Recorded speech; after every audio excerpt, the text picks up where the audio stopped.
Hello, hello, hello. In case you haven't noticed, I have to batch record some of these so that I can fully focus on my full-time day job, Monday through Friday. So sometimes on weekends, I kind of pull a bunch of segments together and read and record some of these and then have them kind of drip feed out over the week.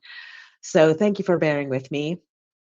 This is part of the audio lab, which is, I didn't know what this was going to look like when I set out to do it, and didn't know how it was going to really work until I started actually doing the things. So this is all part of the experimentation. Thank you for bearing with me. Okay, CT Luna here. Welcome to the Audio Lab. Throughout the month of July, I'm running a little experiment. I know so many of you love to listen to your books, and since I'm getting ready to eventually record and publish the official audiobook for Brown Beyond Borders, I wanted to practice out loud with you first. So every single day this month, I'm pulling up a chair, reading a few pages of my memoir, Brown Beyond Borders, Emerging into Golden Multidimensionality, right here. If you're on the free list, these daily drops will stay open for just a few days before they head into the archives for my paid subscribers. So make sure you keep up. If you ever miss a session or you want to unlock the whole archive to listen at your own pace, you can upgrade to a paid subscription at any time. But today we are continuing in part 4, that's emerging into golden multidimensionality. And we are beginning with chapter 12, shifting self-perception. So here goes.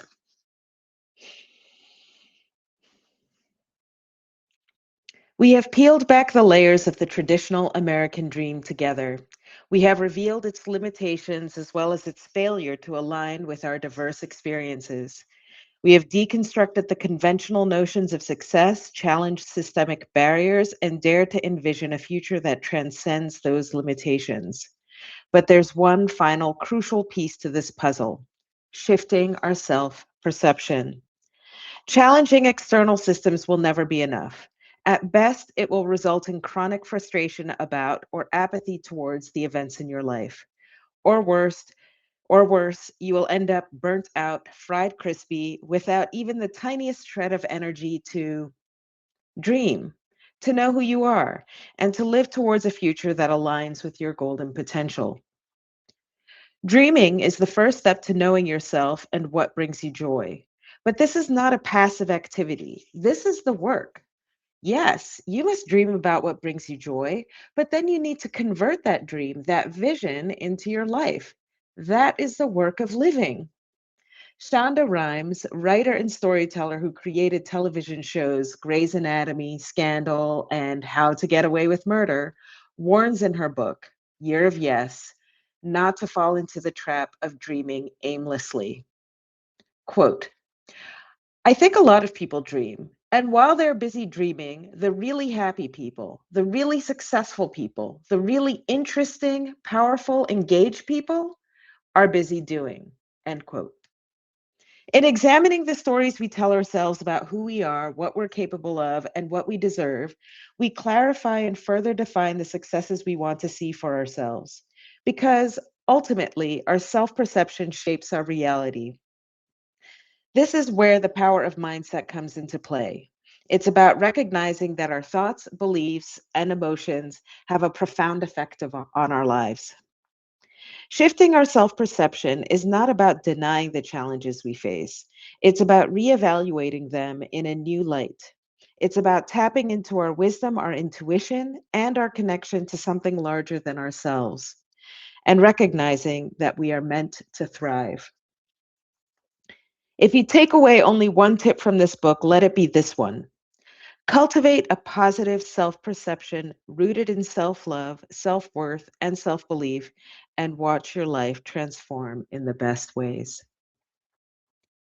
As my Maui anecdotes illustrate, external change alone can't bring lasting peace.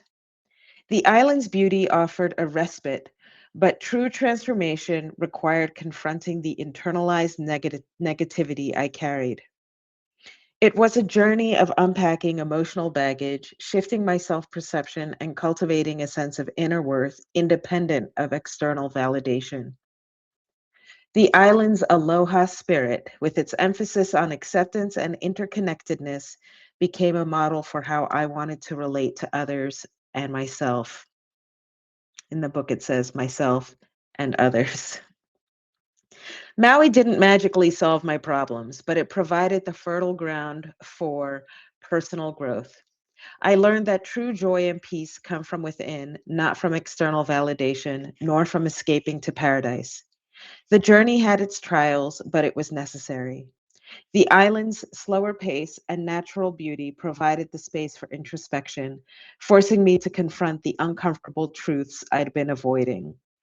It was a slow and sometimes painful process, but gradually I began to untangle the knots of self doubt and inadequacy. I learned to differentiate between my inherent worth and my professional achievements. With time, the island's beauty became a reflection of the beauty I was cultivating within myself, a beauty born of self compassion, resilience, and a willingness to confront my inner demons. As I learned to embrace the island's lessons, I discovered a newfound sense of peace and purpose within myself. The hole to heaven wasn't just the geographical location. It was the metaphorical threshold into the inner work I had to do to find true happiness. In the end, I learned that paradise is not a place, it is a state of being.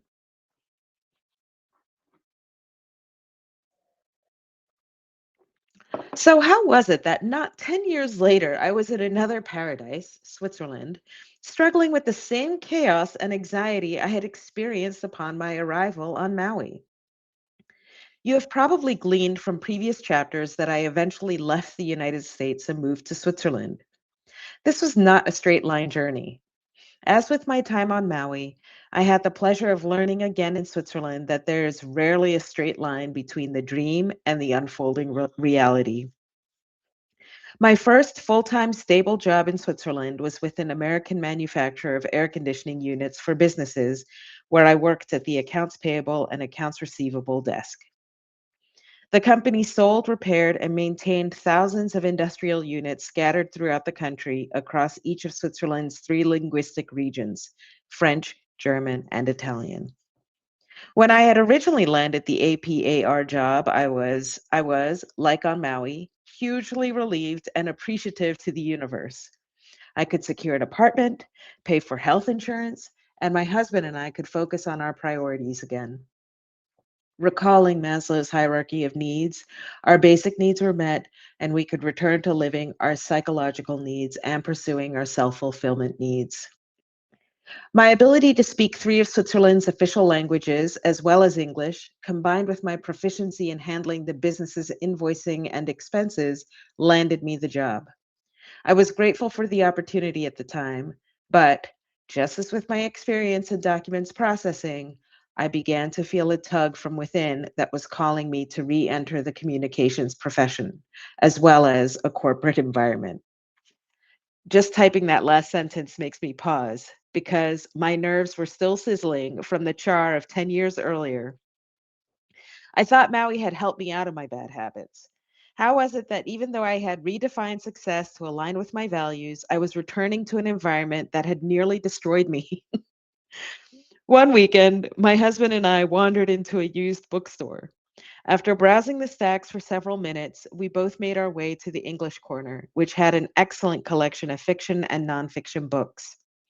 Among them was a book my husband reached for and started flipping through. Ask and It Is Given: Learning to Manifest Your Desires by Esther and Jerry Hicks. You might like this one, he said, handing the book over to me. I absent-mindedly flipped through the pages and tucked the book under another one I had picked up, a thick how-to on knitting and crochet, packed with various projects. After browsing a bit more, we made our way to the cash register, bought a small stack of books, and walked home. I'd be lying if I told you I opened the book right that weekend. It languished on my to read pile near my bed for several months before I finally cracked it open. Meanwhile, I was still applying for communications job after communications job, and the rejection letters were coming in at the same pace. They were doing a number on my confidence. Having lived in Switzerland for a few years by this time and holding daily conversations with my Swiss born and raised work colleagues at the air conditioning company, I learned a few things about the culture in the employment market. Generally, hiring managers and employers want to see straight line resumes with a clear progression.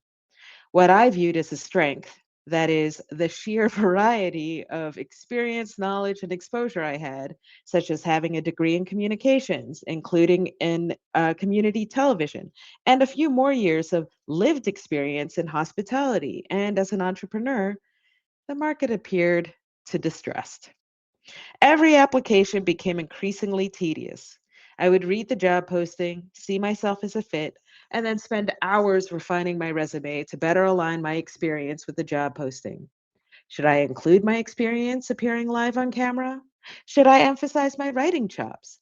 Then, when a rejection letter would arrive, I would invariably second guess every decision I had made a few days earlier. Meanwhile, I continued to follow the pattern of invoicing and tracking expenses at work. There were days when I felt the hours stretched interminably out in front of me.